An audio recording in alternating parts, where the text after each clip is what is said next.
What's up, everyone? And today I'm doing a deck profile on my Deskbots. Now, Deskbots is a pretty unique deck, especially in terms of its field spell, but I'll mention that when we get to it.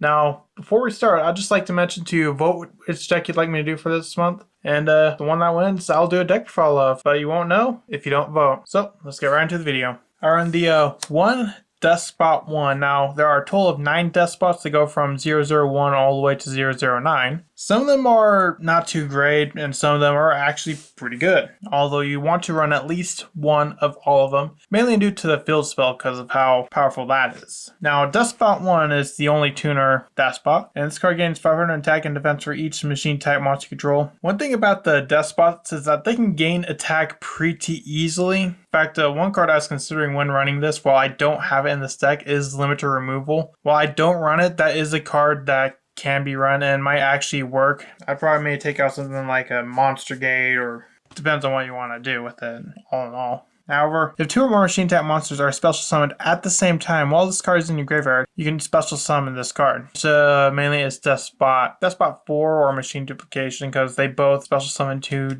at the same time. Next, I run 3 Deskbot 2. Deskbot 2 is the best target of Machine Duplication, because if this card is special summoned, you can add 1 Deskbot card from your deck to your hand. This is not once per turn, so let's say you special summon the first Deskbot and then activate Machine Duplication, you can add 3 Deskbot cards from your deck to your hand. That's pretty good, especially with the field spell. It also has an additional effect: all machine monsters you control gain 500 attack defense, except this card. I also run 3 Deskbot 3. I'd say this is the one card you want to start out with most, because when this card is normal summon, you special summon 1 Deskbot card from your 1 Deskbot monster from your deck. And once per turn during either player's turn, you can target 1 Deskbot monster you control. You gain 500 attack and defense for each Deskbot card you control. Next, I run 3 Deskbot 4. Deskbot 4 is your main power card. If this card battles an opponent's monster, you can send 1 Deskbot monster from your deck to your hand, and you gain 500 attack times the level. So let's say you send a Deskbot 4, you gain 2,000, and you send a Deskbot 8, you gain a 4,000 attack. So it can really beat over any sort of monster. And when it destroys an opponent's monster by battle, you special summon 2 Deskbots with different names from the grave. So it's good for getting your Deskbots into the grave, and also for extending.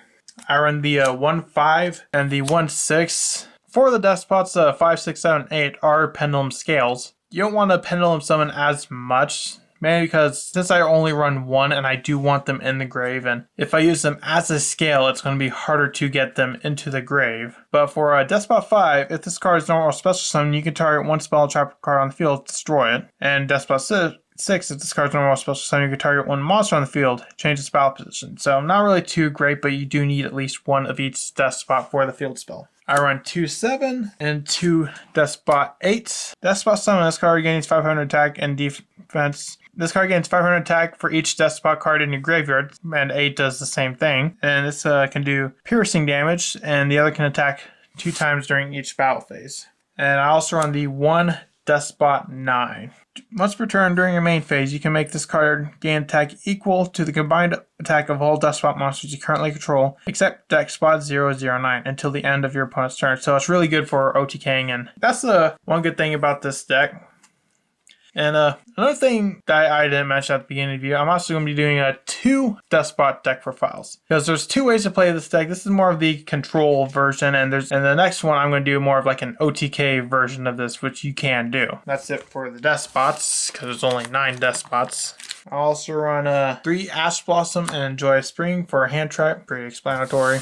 Moving on to the spells, I run 3 Deskbot Base and the 1 Terraforming. Deskbot Base is a, how should I describe it? It's a busted field spell that's not too busted. I'll explain. On paper, Deskbot Base sounds like an amazing field spell. First off, all Deskbot monsters on the field gain 500 attack and defense. That's pretty good. Once per turn, you can reveal any number of Deskbot cards in your hand and shuffle them into the deck. Then draw the same number of cards. So it's also Magical Mallet, or Reload if you want to call it that. But it's the last effect is the big one. You can banish 9 Deskbot cards with different names from your deck. So a 1, 2, 3, 4, 5, 6, 7, 8, and 9. And all cards from your opponent's hand, field, grave are shuffled into the deck. So your opponent is potentially forced to restart. That's pretty good because they're not drawing from that. So let's say this activates it, they got nothing. Turn counts are just going to draw 1 card. Unless they can do like a 1-card combo, it's going to be pretty difficult. Next, I run 3 Pot of Extravagance for draw power. I also run 3 Machine Duplication because all the Despots have 500 attack and defense, so you can use it with any Despot. Also run the 3 Monster Gate to kind of help go through the deck because you want to get a 1 through 9 in the grave.